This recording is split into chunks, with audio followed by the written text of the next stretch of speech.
البدع والأهواء، أهل البدع العقائدية وأهل البدع السياسية. نقول بيننا وبينكم السلف، بيننا وبينكم الكتب، كان فيقول البدع بيننا وبينكم. La ilaha illallah wahdahu la syarikalah wa ashhadu anna Muhammadan abduhu wa rasuluh. Allahumma shalli ala Muhammadin abdika wa rasulik wa ala alihi wa ashabihi ajma'in, amma ba'd. Ada keluhan dari akun Al-Fadil Abu Iqbal. Ada yang masuk ke rumahnya menumpahkan cat, conteng-conteng di dinding. Tak tahu apakah ini istilahnya dari anak-anak markis atau yang tidak ngaji di markis, kita tak tahu. Tapi jelas kita sudah melewati nasihat-nasihat terkait dengan hak tetangga. Dan telah kita juga pernah kita sebutkan kalam Nabi Shallallahu Alaihi Wasallam bahwasanya kesimpulannya adalah mengganggu di satu rumah tetangga itu masih lebih ringan daripada kita mengganggu di 10 rumah yang mengganggu 10 rumah yang bukan tetangga, bukan jiran, itu masih lebih ringan daripada kita mengganggu rumah tetangga. Dan juga Rasulullah Shallallahu Alaihi Wasallam telah menyebutkan, man kana yu'minu billahi wal yaumil akhir fala yu'dzi jarah. Barang siapa beriman kepada Allah dan hari akhir, janganlah dia menyakiti tetangganya. Jelas membina rumah itu mahal sekali, biaya susah. Tak semua orang mampu membina rumah. Nah, kalau kita tak mampu membantu, jangan sampai kita menimbulkan gangguan dan seterusnya. Dan juga Rasulullah Shallallahu Alaihi Wasallam telah menafikan keimanan dari orang-orang yang tetangganya merasa tidak aman dari gangguannya. Wallahi la yu'min, wallahi la yu'min, wallahi la yu'min. Demi Allah, orang itu adalah tidak beriman. Sampai 3 kali. Kemudian sahabat bertanya, siapa orang itu wahai Rasulullah? Maka Rasulullah mengatakan apa? Alladzi la ya'manu jaruhu bawa'iqah. Orang yang mana tetangganya, jirannya tidak aman dari bahaya orang ini. Nah, kita sekitar nasihat, kita tak mampu mengetahui siapa yang berbuat, Allah yang menjadi saksi, para malaikat yang jadi saksi. Baik. Tentunya ini akan menjadi suatu kesulitan di hari kiamat kalau tidak dimaafkan dan seterusnya. Baik. Nah, kita saling menasihati. Kita tak mampu apa-apa, tak ada bayinah apa-apa, kecuali sekedar mangsanya seperti itu gambarannya, dindingnya diconteng-conteng dan seterusnya, catnya pun Anda kasih gambar, catnya pun jadi bertebaran. Ini teror atau sekedar anak-anak main, tak tahu, Allahul musta'an. Baik.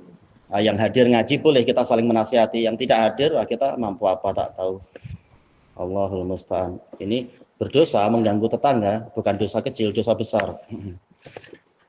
Allahu a'lam. Baik, sekarang kita lanjutkan pembahasannya. Berarti masuk ke mana? Muka surat 40 kan? Baik, dari pembahasan adab. Oh, mana alamatnya kemarin tuh ya? Oh iya nih, kemarin berarti belum dikasih. Belum dipindah. 42 berarti. Ayo, jazakumullah khairan. Ad-Darsul Hadiyah Asyar, pelajaran yang ke-11 dari Kitabul Adab. Wa min adabin naum, termasuk dari adab tidur adalah antunazzifa firasyaka indan naum. Anda membersihkan tempat tidur Anda, firash, tempat tidur atau tilamnya itu, indan naum, ketika tidur, kasurnya itu. Jangan langsung asal asal landing aja. Kita tak tahu ada makhluk apa, ada benda apa, kita tak tahu peninggal kita tadinya. Nah, maka bersih-bersih dulu. An Abi Hurairah radhiyallahu an, dari Abi Hurairah radhiyallahu an, anna Rasulullah sallallahu alaihi wasallam qaal, bahwasanya Rasulullah sallallahu alaihi wasallam bersabda, idza awa ahadukum ila firasyih, Yang lain meriwayatkan awa, tidak masalah. Ini sulasi awa. Kalau rubai awa. Apabila salah seorang dari kalian itu naik ke tempat tidurnya, firash, yaitu tilam, atau biasanya adalah apa? Kalau Indonesia bilang apa? Kasur ya. Firash ini asalnya wazan fi'al, maknanya adalah maf'ul, yaitu mafrush, yaitu yang dihamparkan.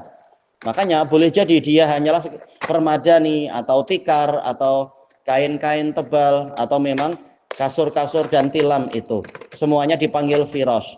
Kalau salah seorang dari kalian naik ke pembaringannya itu, fal ya'khud dakhilata izarih, hendaknya dia mengambil, yaitu memegang bagian dalam dari kain pelikatnya. Wal yangfud biha firasyah, kemudian hendaknya dia mengebutkan kain tadi, mengebutkan, mengibaskan. Di sini istilahnya apa? Mengibaskan kah? Iya, dikibas-kibaskan. Iya. Baik. Kain tadi ke pembaringannya itu, ke tilamnya itu. Wal yusammillah, dan hendaknya dia menyebut nama Allah. Fa innahu la ya'lamu ma khalafah, karena dia tidak tahu apa yang dia tinggalkan. Maksudnya misalkan apa? Habis bangun tidur, sebelum subuh kita bangun misalkan, nanti kita naik lagi ke pembaringan waktu qailulah atau waktu jam berapa, kita tak tahu. Ketika kita meninggalkan tilam itu, siapa yang menggantikan dia? Khalafah. Ada khilaf, apakah fa'ilnya huwa kembali ke kita ataukah kembali ke makhluk yang tidak diketahui itu. Dua-duanya mungkin. Kita tak tahu apa yang kita tinggalkan di situ. Tahu-tahu ada makhluk yang main-main di situ. Atau dia yang meninggalkan kita. Kita tak tahu benda apa yang ketika kita datang dia meninggalkan kita dalam keadaan entah di atas tilam itu ada apanya dan seterusnya. Maka hendaknya kita bersihkan tilamnya itu. Kita kebut-kebut, kita kebas-kebas dengan kain pelikat itu. Bukankah kita sudah menyebut nama Allah ketika kita masuk rumah? Apakah masih ada setan? Kita tak tahu, mungkin aja kan dari korin kita masih ikut masuk, atau korin dari anggota keluarga yang lain, atau mungkin kita sudah membaca bismillah tapi anggota keluarga yang lain keluar masuk rumah, buka pintu, tutup pintu, tidak membaca bismillah, lupa misalkan, atau tahu ada yang berjaya masuk dan sebagainya, main-main di atas tilam. Ya kalau dia sendirian, kalau bawa anak-anaknya juga, wah tak tahu, anak-anak jin kah atau apa, kita tidak tahu. Maka Nabi yang mendapatkan wahyu dari Allah menyuruh untuk mengambil perhatian terhadap masalah ini. Walaupun kita tidak melihat, tapi hendaknya kita bersih-bersih dulu sambil menyebut nama Allah agar hewan tadi, bukan entah hewan atau mungkin apa, makhluk halus tadi itu dia pergi. Baik, dengan zikir kepada Allah maka benda-benda yang gaib itu boleh diusir, boleh disuruh pergi. Kenapa? Izar, kain pelikat, kain sarungnya. Bagaimana kalau memakai yang lain? Nabi nyuruh pakai kain pelikat, sudah, jangan diganti dengan yang lain. Kecuali kalau tidak ada kainnya, semuanya dicuci, sudah, kita berharap bertakwa semampunya itu boleh menyebut nama Allah sambil pakai kain selimut.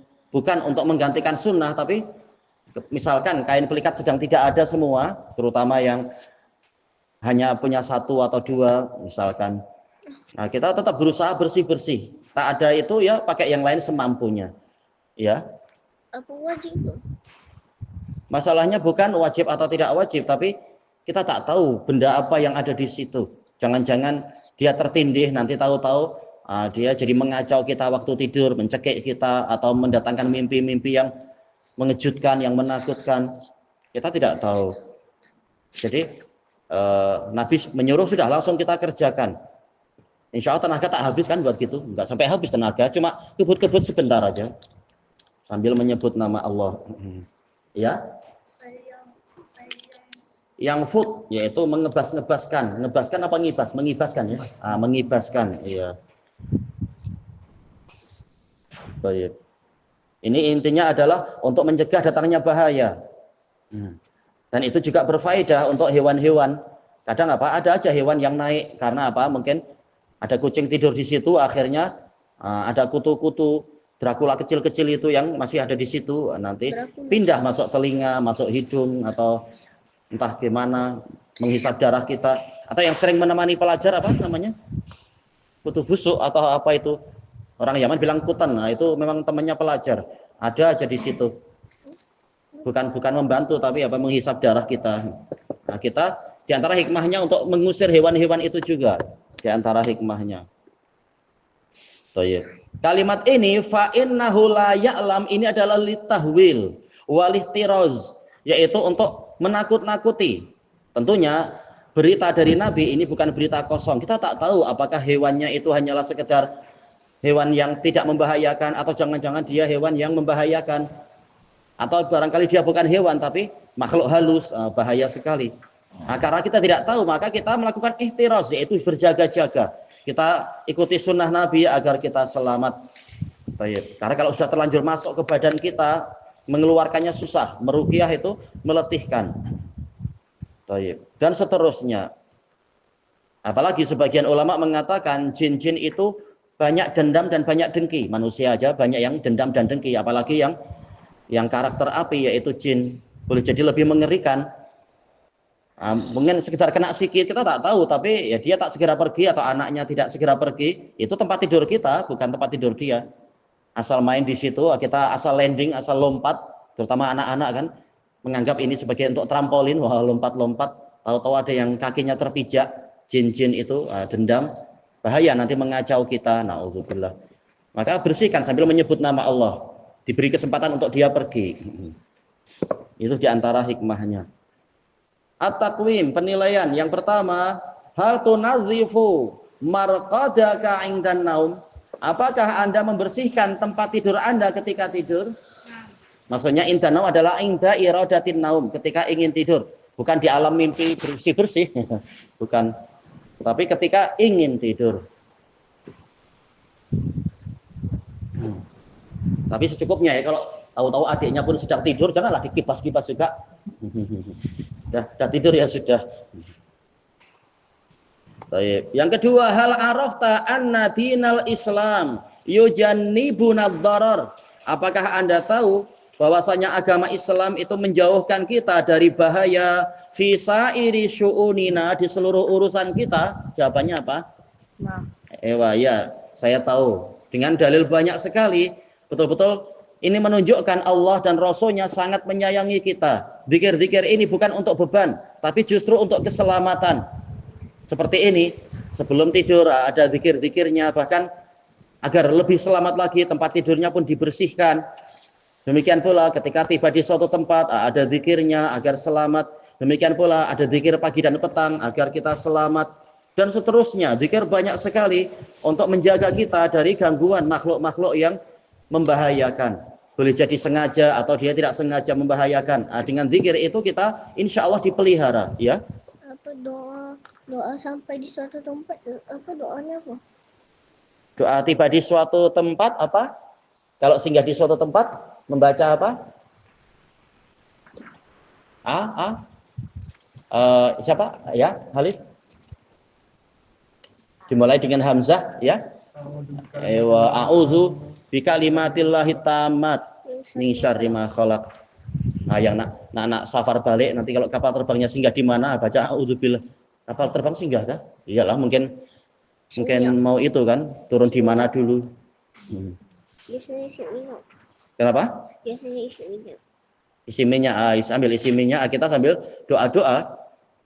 Biar apa? Tidak ada gangguan-gangguan. Demikian pula yang naik basnya mungkin singgah di mana, kita baca doa a'udzu bikalimatillah. Karena tidak semua orang itu baik. Tidak semua tempat itu menguntungkan. Kita berlindung dari kemungkinan adanya bahaya-bahaya itu. Baik. Ilahuna wallahu a'lam.